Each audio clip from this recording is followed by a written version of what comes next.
Once seen as a burgeoning democracy after the collapse of the Soviet Union, Georgia is sliding into one-party rule.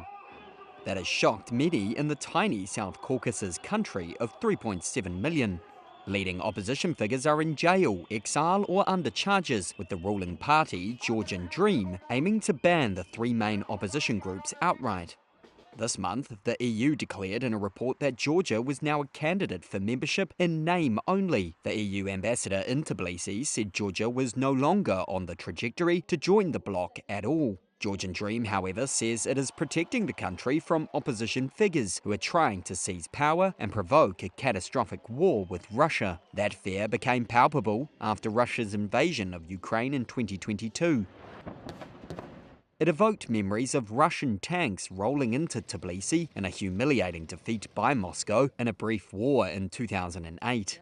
Georgian Dream lawmaker Nino Silosani described Georgia as an island of peace. The war in Ukraine, the Gaza and Palestinian and Israel war, the processes and conflicts in the Middle East and Iran and Syria and everything. All these countries are around Georgia, but Georgia stays peaceful, and what investors and what business needs is stability. Opponents paint Georgian Dream's billionaire founder Bidzina Ivanishvili as the author of the authoritarian shift. Some accuse him of being in league with Russia, where he amassed his fortune in the 1990s. Crisscrossed by oil and gas pipelines, Georgia could in theory play a major role in the West's aim to diversify energy and trade routes away from Russia. However, foreign investment has dropped to early 2000s levels, reversing years of pro-Western growth, with the country now appearing to lean towards Russia and China.